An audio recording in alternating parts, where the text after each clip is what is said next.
উত্তরবঙ্গকে পৃথক রাজ্য বা কেন্দ্রশাসিত অঞ্চল করার দাবিতে বারবার মুখ খুলেছেন উত্তরবঙ্গের বিজেপির জনপ্রতিনিধিরা।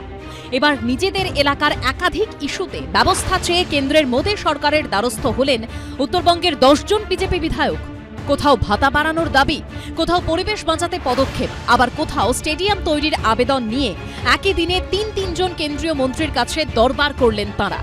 সোমবার তাঁরা প্রথমে কেন্দ্রীয় পরিবেশ মন্ত্রী ভূপেন্দ্র যাদবের সঙ্গে দেখা করে স্মারকলিপি তুলে দেন, যেখানে উত্তরবঙ্গের ইকো সেন্সিটিভ জোনে পরিবেশগত কোনো সুরক্ষা না নিয়েই নির্মাণ, বেআইনি দখলদারি, অবৈধভাবে বনাঞ্চল ক্রমশ ছোট করে দেওয়া, বাফার জোনের অভাবে বারবার মানুষ ও বন্যপ্রাণীর মুখোমুখি হওয়ার ঘটনা বেড়ে যাওয়ার মতো অভিযোগ তুলে সেখানে কেন্দ্রীয় সরকারের হস্তক্ষেপ দাবি করা হয়।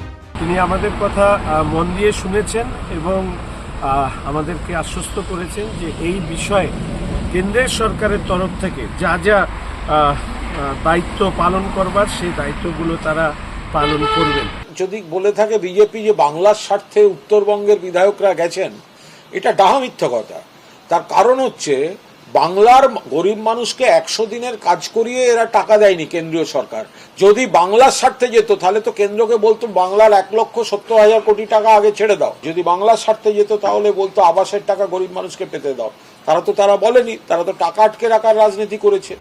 এদিন কেন্দ্রীয় নারী ও শিশু কল্যাণ মন্ত্রী অন্নপূর্ণা দেবীর সঙ্গে দেখা করে বিজেপি বিধায়কদের প্রতিনিধি দল। তাঁর কাছেও স্মারকলিপি পেশ করে অঙ্গনওয়াড়ি কর্মীদের সাম্মানিক 4,500 টাকা বাড়ানোর আবেদন জানানো হয়।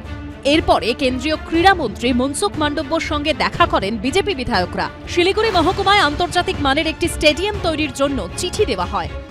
আমরা বিধায়করা নিজেদের নির্বাচিত ক্ষেত্রের প্রতি দায়বদ্ধ, ফলে আমাদেরও একটা উদ্যোগ থাকা দরকার। আমরা সেই উদ্যোগ এবং তাগিদের খিদের থেকেই আমরা মন্ত্রী মহোদয়ের সাথে দেখা করতে এসেছি। সাংসদরা সাংসদদের কাজ করছেন, বিধায়করাও তাদের দাবি তুলে ধরছেন। আমি মনে করি যে এটাকে একটা ইতিবাচক প্রশংসনীয় দৃষ্টিভঙ্গিতে দেখা দরকার। এটা এরকম নয় যে সাংসদরা বলছেন বলেই বিধায়করা ঘুমিয়ে থাকবেন। এই ধরনের বিধায়ক আপনি তৃণমূল কংগ্রেসে খুঁজে পাবেন, ভারতীয় জনতা পার্টিতে খুঁজে পাবেন না। বিধানসভা ভোটের বছরখানেক আগে উত্তরবঙ্গের বিজেপি বিধায়কদের এই দিল্লি দরবার যথেষ্ট তাৎপর্যপূর্ণ বলেই মনে করছেন পর্যবেক্ষকরা। রাজ্যের 294টি বিধানসভা আসনের মধ্যে উত্তরবঙ্গে রয়েছে 54টি।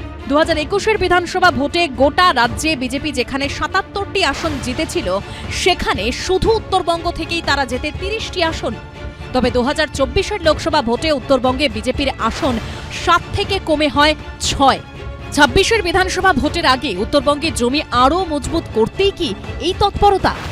বিজেপি উত্তরবঙ্গে অলরেডি জমি হারিয়ে ফেলেছে এবং পশ্চিমবাংলার মানুষ বিশ্বাস করে যে বিজেপির সাংসদদের জন্য এবং বিজেপির ওখানকার নেতাদের জন্য পশ্চিমবাংলার কোনো উন্নয়ন হয়নি।